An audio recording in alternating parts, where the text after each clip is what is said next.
الحمد لله رب العالمين. اللهم صل وسلم وبارك على محمد وعلى آل محمد. اللهم انفعنا بما علمتنا وعلمنا ما ينفعنا وزدنا علما. بارك لنا في علمنا وارزقنا الإخلاص في القول والعمل كاملا، وعلما نافعا لا ينسى، وتوفيقا دائما، وصحة ويقينا وعافية. اللهم اشف مرضانا، اللهم اشف مرضانا، اللهم اشف مرضانا. آمين يا رب العالمين. Alhamdulillah kaum muslimin rahimakumullah. Kembali kita lanjutkan pengajian kita Umdatul Ahkam karya Al-Hafidz Al-Imam Abdul Ghani Al-Maqdisi rahimahullah taala, yang beliau sudah wafat pada tahun 600 Hijriah rahimahullah taala. Dan sekarang kita pelajari kitab beliau, maka pahalanya mengalir kepada beliau rahimahullah taala. Dan kita sudah sampai pada kitab Radha'ah, kitab tentang penyusuan. Hadis 3209. Wa an Ibnu Abbas radhiyallahu anhu qala qala Rasulullah sallallahu alaihi wasallam fi tentang binti Hamzah, putrinya Hamzah. Hamzah ini paman Nabi. Nabi mengatakan la tahilluli, dia tidak halal untuk saya nikahi. Yahrum, karena haram, min al-qada', dari sebab penyusuan. Ma yahrum, apa yang haram, minan nasab, dari sebab nasab. Wa iya, dan dia adalah ibnatu akhi, putrinya saudaraku, min al-qada'ati, sesusuan. Putrinya saudara sesusuan. Hadis riwayat Bukhari dan Muslim sahih. Kaum muslimin rahimakumullah.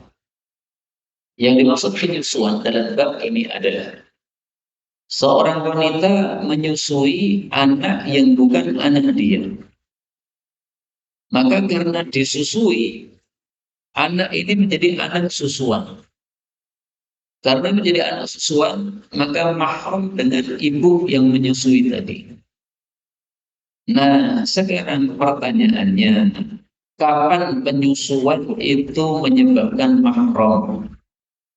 Kalau mahram berarti sentuh menyentuh boleh. Kalau mahram berarti memboncengkan boleh. Kalau mahram berarti melihat auratnya, rambutnya boleh. Nah, kapan seperti itu? Nanti akan dijelaskan pada hadis-hadis setelahnya. Ringkasnya bahwa menyusui itu untuk bisa menjadi mahram harus 5 kali penyusuan. 5 kali maksudnya si bayi ini disusui 1 kali sampai kenyang, sampai dia sudah tidak mau lagi disusui. Nah, ini dihitung 1 kali. Bayi biasanya 2 jam lagi nangis, minta disusui lagi.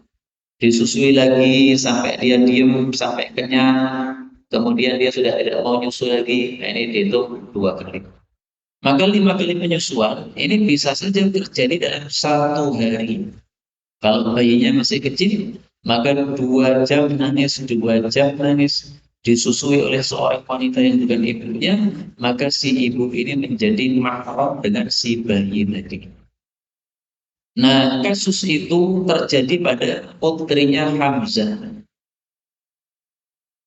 Hamzah ini paman Nabi. Hamzah bin Abdul Muttalib yang dia wafat pada perang Uhud, kemudian hatinya dimakan oleh orang kafir waktu itu. Nah, Hamzah punya anak perempuan. Berarti anak perempuannya Hamzah ini adalah sepupunya Nabi Muhammad SAW. Seseorang menikahi sepupunya kan boleh. Saya menikahi anaknya bude saya, boleh. Saya menikahi anaknya bule saya, boleh. Nah, di sini Rasulullah ditawari, ya Rasulullah, itu pamanmu yang bernama Hamzah punya anak perempuan, itu cantik itu. Kamu nikahi saja ya Rasulullah. Maka Rasulullah menjawab, la tahilluli, tidak halal dia untuk saya nikahi. Loh, kok bisa? Sepupu kok tidak halal untuk dinikahi? Ternyata karena meskipun dia sepupunya Nabi, tapi dia adalah anak dari saudara susu Nabi Muhammad SAW. Siapa saudara susu Nabi? Ya Hamzah tadi. Hamzah ketika masih kecil disusui oleh Thuwaibah, seorang wanita Arab yang suka menyusui anak-anak bayi. Setelah itu Hamzah dewasa. Kemudian Nabi Muhammad SAW ketika lahir juga disusui oleh Thuwaibah. Berarti Hamzah dan Nabi Muhammad ibu susuannya sama, yaitu siapa? Thuwaibah. Nah, berarti Hamzah ini selain sebagai paman Nabi, juga sebagai saudara susu Nabi SAW. Kalau sebagai saudara susu, maka berarti anak-anaknya Hamzah tidak halal untuk dinikahi oleh Nabi. Kenapa? Sama dengan menikahi anak saudara susuannya. Tidak boleh. Seandainya Hamzah tidak disusui oleh Thuwaibah, seandainya, maka Nabi Muhammad menikahi putrinya Hamzah boleh.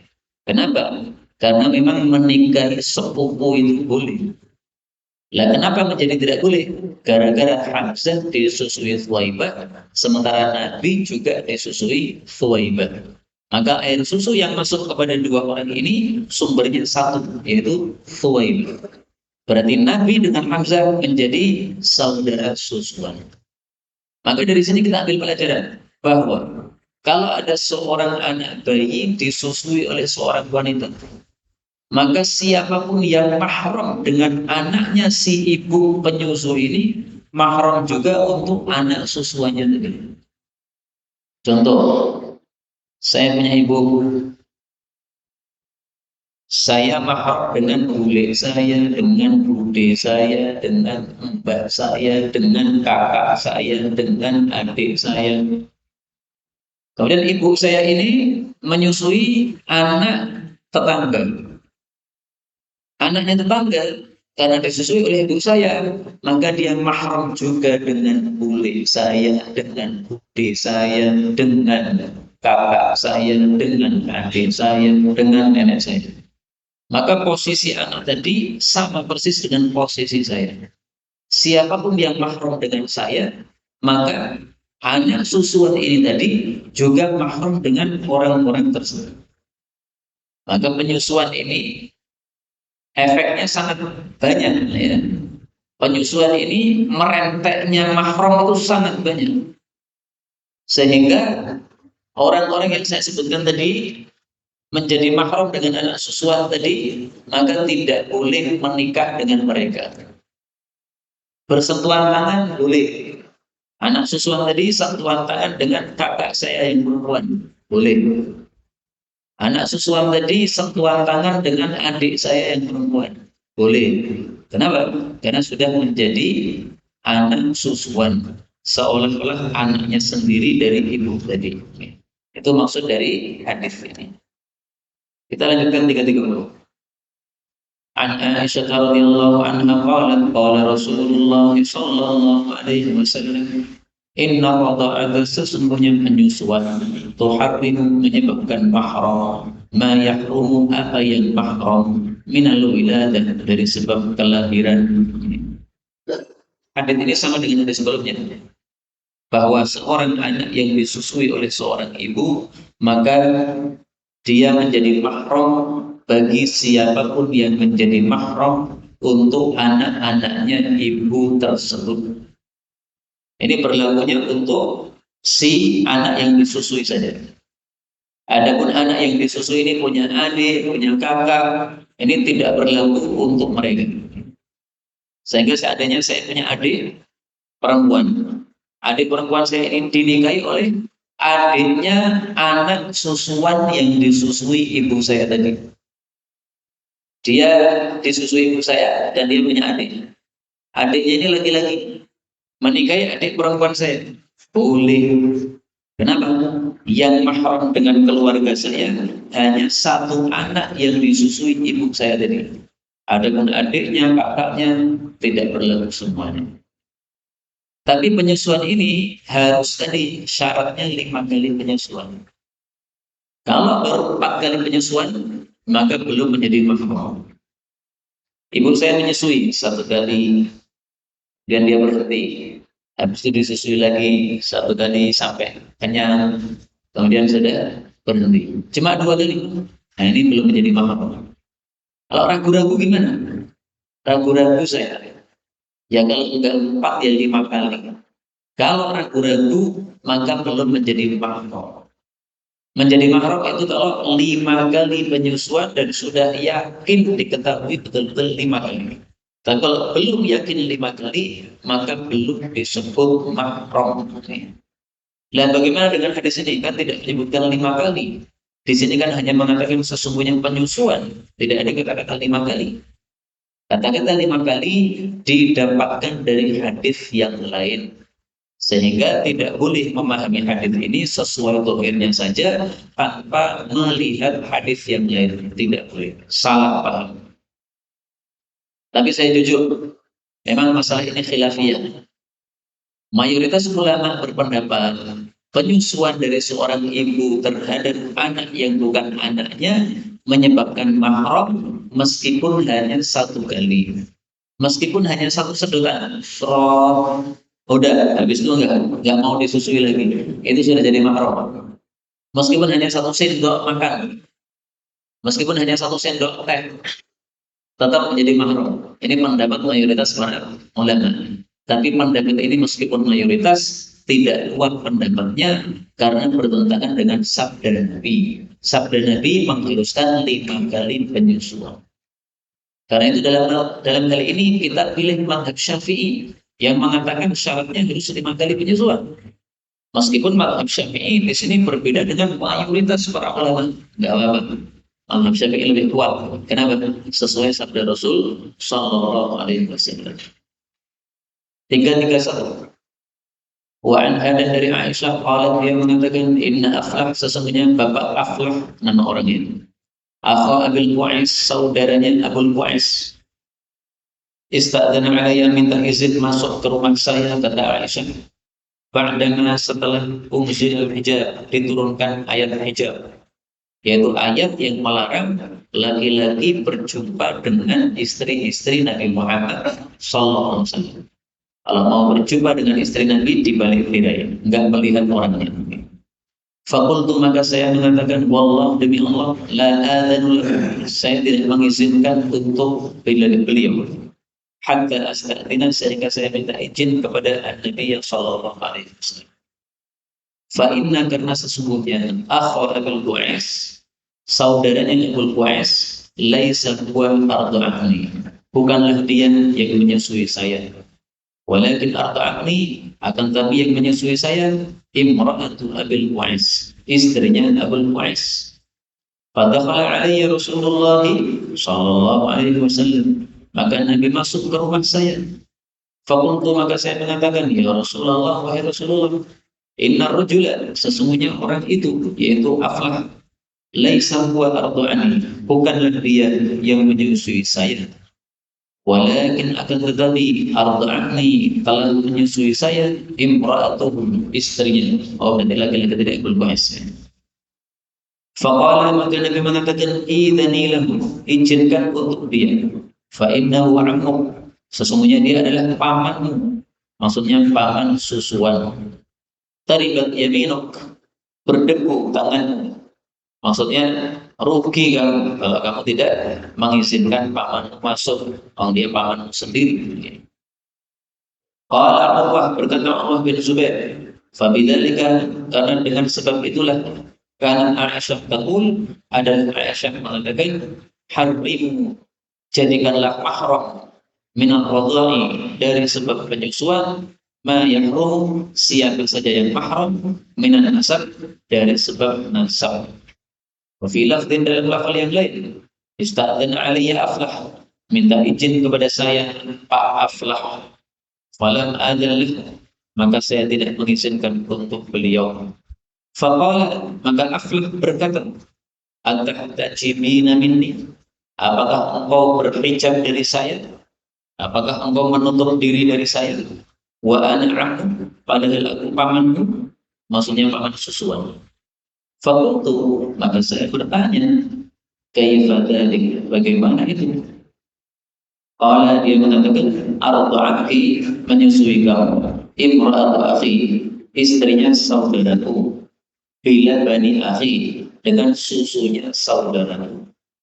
Qala, Aisyah mengatakan, fasihatu Rasulullah sallallahu alaihi wasallam, maka saya bertanya kepada Nabi. Faqala, maka Nabi mengatakan, sadaqa Aflah, benar katanya Aflah. Idhani lahu, izinkan untuk dia, tarikat yaminki, berdebu tangan. Kalau kamu tidak mengizinkan, kamu akan rugi kamu. Hadis ini menunjukkan bahwa ada yang namanya paman susuan. Sebagaimana ada ibu susuan, maka otomatis ada paman susuan, saudara susuan, bapak susuan.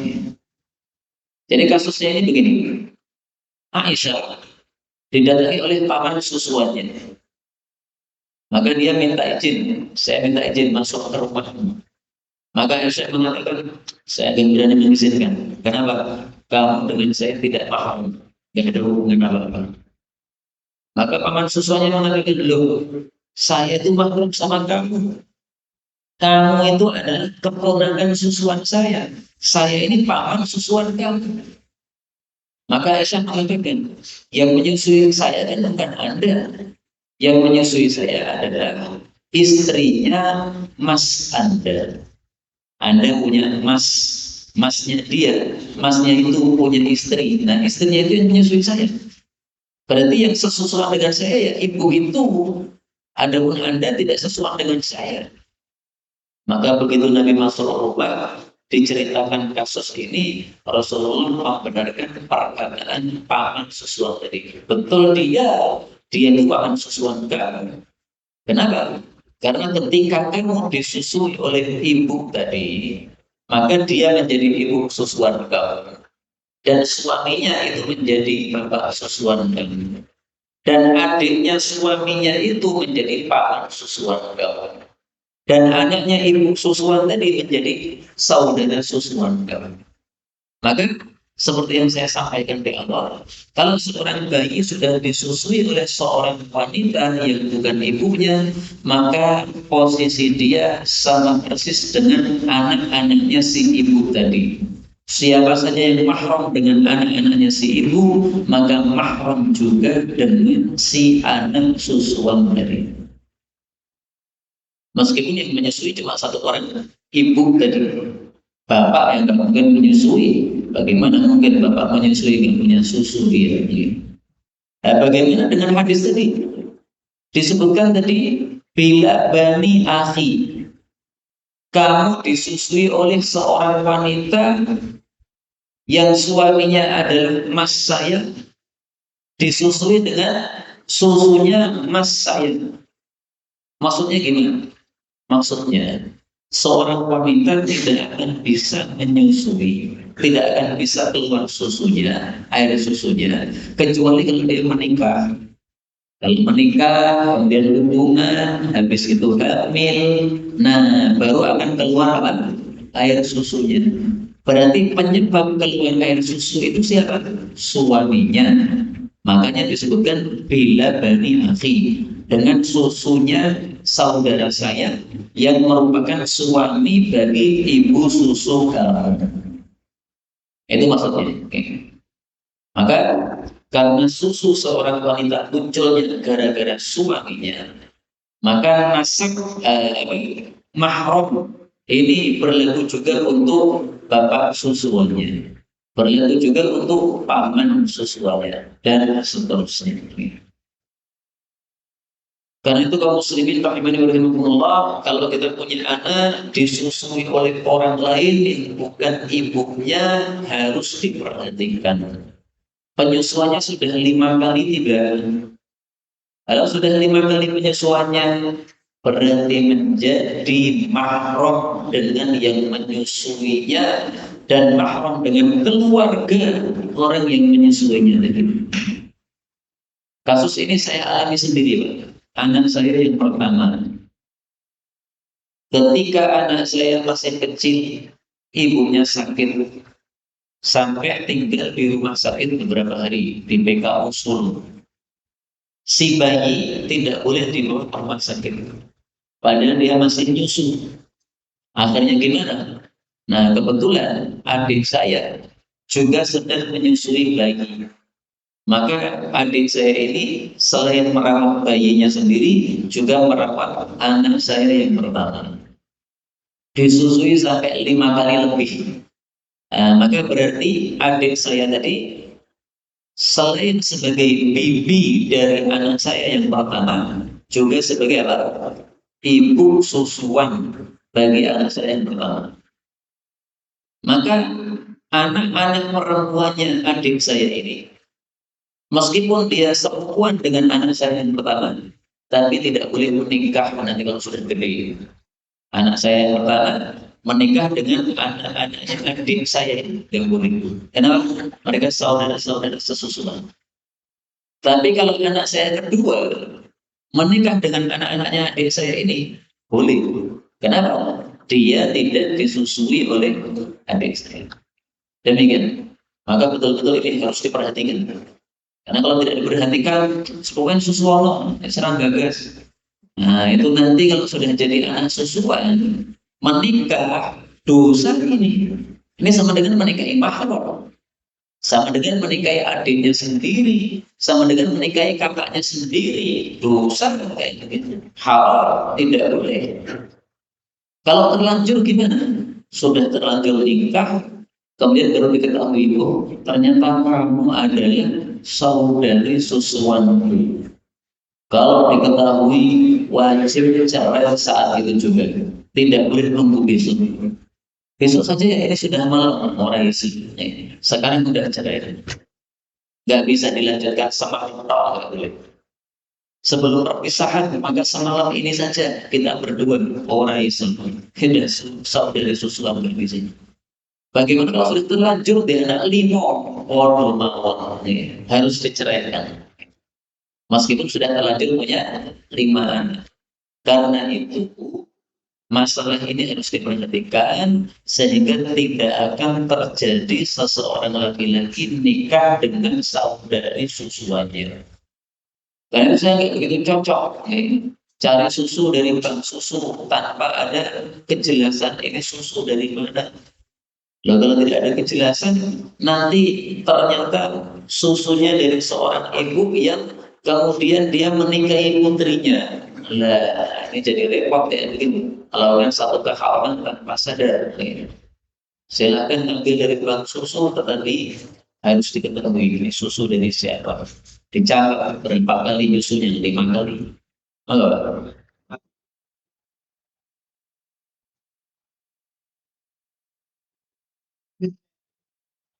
B-nya tetap bapaknya. Ini. Kenapa? Dimaafkan karena tidak diketahui sebelumnya. Jadi nasabnya masih sah.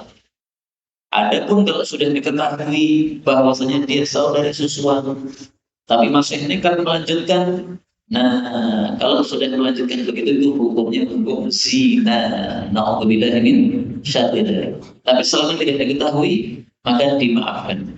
Itu mirip kasus seseorang mengumpuli, mohon maaf, adiknya istri karena tidak tahu bahwa itu adiknya.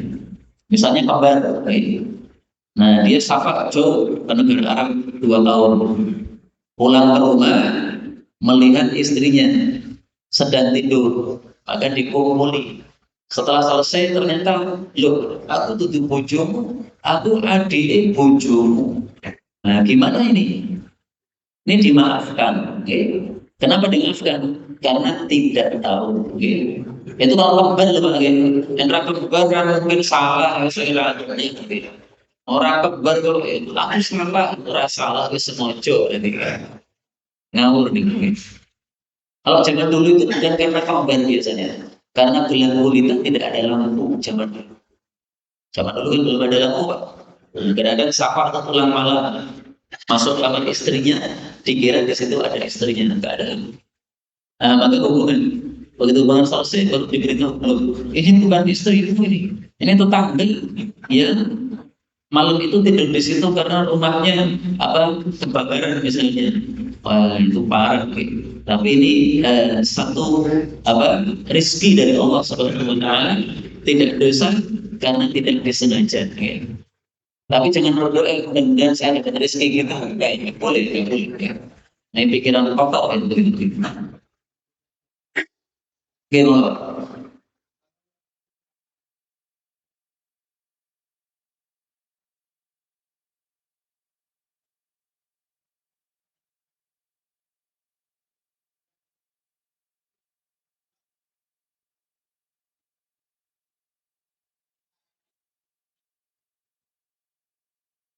Jadi kurang pengertian kalau gitu.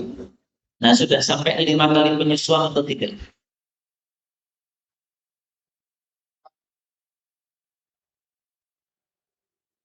Tapi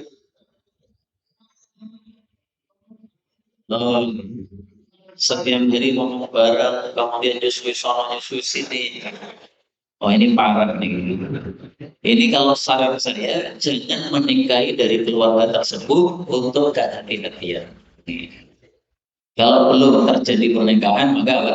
Nikahnya lebih baik mencari sikap orang, yaitu jangan menikahi keluarga tersebut. Kenapa? Karena punya adat tadi, ganti-gantian nyusu.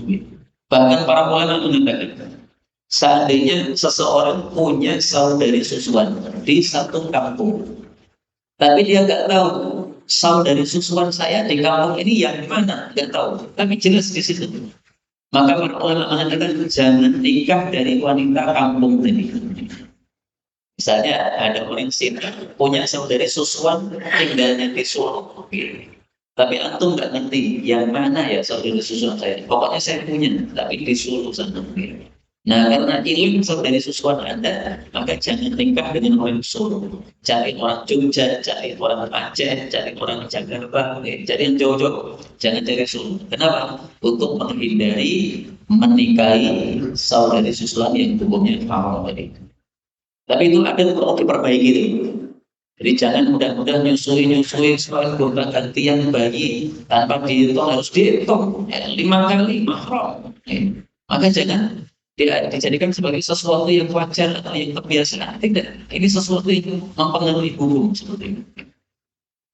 Baik, kita lanjutkan 332. Wa anha radhiyallahu anha qala, dakhala telah masuk alaiya kepada saya Rasulullah sallallahu alaihi wasallam.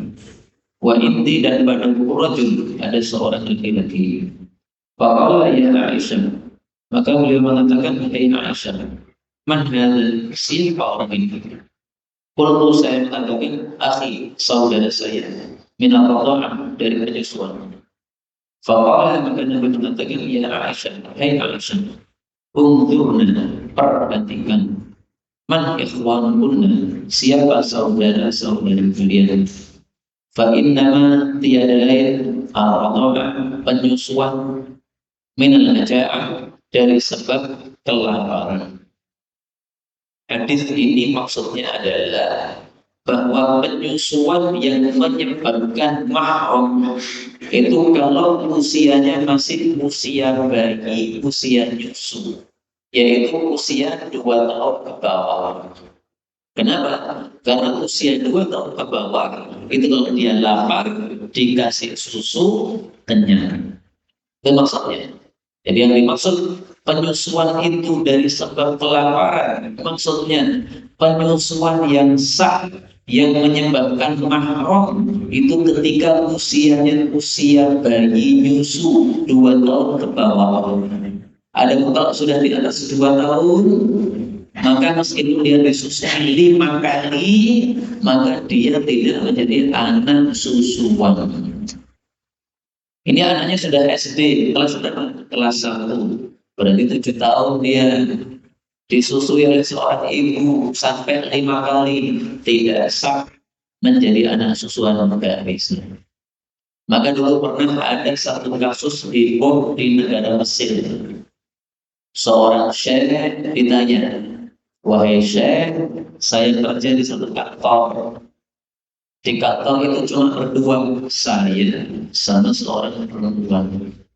Padahal satu kantor tempatnya tertutup, satu lagi satu perempuan tidak boleh bergaduh saya ini. Dan berduaan di tempat sepi kan, ini saya akan masuk. Bagaimana solusinya Syekh? Syekhnya ini mestinya menjawab, kamu solusinya cari kerja di kantor lain. Mestinya kan gitu kan. Malah solusinya kamu minta air susu dari teman sekantor kamu tadi. Nanti kamu jadi anak susuan dia. Sehingga kamu bisa bareng di kantor tanpa dosa. Nah, ini jawaban menyebabkan heboh di kota Mesir. Akhirnya Syekh tadi diturunkan dari jabatannya memberi fatwa. Islam fatwa ini. Nabi saja mengatakan penyusuan itu dari sebab kelaparan. Ini sudah jenggotan, sudah kerja di kantor. Kayak air susu, orang benar benar. Nah, kalau itu caranya, nanti setiap wanita yang kita senang, kita minta air susunya. Minta air susunya enggak? Saya pengen jadi ibu anak susuan kamu. Orang genang gitu. Nengpis ngomong itu saya ingin jadi anak susuan panjenengan, bolehkah saya minta air susu panjenengan? Lelek banget gitu nih. Ini satu fatwa yang sangat-sangat brutal yang tidak sesuai dengan ajaran Rasulullah Shallallahu Alaihi Wasallam. Kita tambah tiga. Wa an bin al-Harits radhiyallahu anhu annahu tazawwaja Ummu Yahya. Uqbah menikahi Ummu Yahya binti Abi Lahab. Faja'at maka datang Amatul Sauda, seorang budak perempuan yang hitam. Faqalat, dia mengatakan, aku sudah menyusui kalian berdua, wahai suami istri. Fadzakartu dzalika lin-nabi sallallahu alaihi wasallam. Maka saya ceritakan itu kepada Nabi. Qala, Uqbah mengatakan, fa'a'radu anni, maka Nabi berpaling dari saya. Fatanahaitu, maka saya menyingkir. Menyingkir maksudnya menghadap wajahnya Nabi lagi. Fadzakartu dzalika lahu, maka saya sebutkan itu lagi kepada Nabi. Faqala, beliau Nabi mengatakan, wa kaifa, bagaimana lagi, wa qad za'amat, padahal wanita itu sudah mengatakan anfaq arda'atukum, bahwa dia sudah menyusui kalian berdua. Fanahahu, maka Nabi melarang anha, dari istrinya tadi. Maksudnya disuruh untuk pisah dengan istrinya. Nah, ini kasus yang saya ceritakan tadi. Seandainya seorang laki-laki menikahi seorang perempuan, dia tidak tahu bahwa ternyata perempuan itu saudara susuannya, maka harus pisah. Kasusnya di sini dialami oleh Uqbah dan istrinya Ummu Yahya. Istrinya namanya Ummu Yahya, ibunya Yahya. Berarti sudah melahirkan anak ini. Menikah dengan Uqbah sudah punya anak, namanya Yahya. Nah, tiba-tiba ada seorang budak perempuan, satu orang, melihat ini suami istri, kaget. Kalian menikah? Gak boleh. Kamu yang laki-laki sudah saya susui, kamu yang perempuan juga sudah saya susui. Jadi saya ibu susuan untuk kalian berdua. Kalian berdua ini saudara susuan. Maka Uqbah terima. Ini ada seorang perempuan saya nggak kenal mengatakan bahwa dia itu susuan saya. Ini saya menyebabkan saya harus pisah dengan istri saya. Dia terima. Maka dia datang dari jauh menuju ke Madinah, safar untuk menemui Nabi. Sampai di Nabi, maka Nabi diberi penjelasan seperti itu. Nabi tidak mau melihat lagi. Maksudnya apa? Maksudnya Nabi? Maksudnya, udah kamu percaya saja perempuan tadi. Kalau dia bohong, untuk urusannya sama Allah Subhanahu wa Ta'ala. Tapi yang jelas dia sudah mengatakan bahwa dia menyusui kamu dan menyusui istrimu. Berarti kalian berdua anak susuan atau saudara susuan, tidak menikah. Akhirnya cerai. Akhirnya Uqbah mendapatkan istri baru dan Ummu Yahya mendapatkan suami baru. Karena melakukan perceraian mentaati perintah Allah, maka diberi solusi oleh Allah, dikasih istri baru dan dikasih suami baru. Inilah hukumnya seperti ini. Meskipun yang ngomong hanya satu orang, amatun saudah, seorang budak perempuan hitam, satu orang yang ngomong, dia tidak membawa dua saksi, tetap ini harus diambil dengan hati-hatian sehingga dia dipercaya ucapannya. Bagaimana kalau ternyata dia bohong? Kalau dia bohong, urusan dia sama Allah. Tapi kita untuk kehati-hatian, maka kita pisah dengan istri, cari istri yang lain. Di dunia banyak wanita, tidak harus itu perempuan sebagai istri. Maka ganti dengan istri yang lain. Inilah yang dapat kita pelajari benarnya dari Allah. Kalau ada salahnya, fa astaghfirullahaladzim li wa lakum walhamdulillahi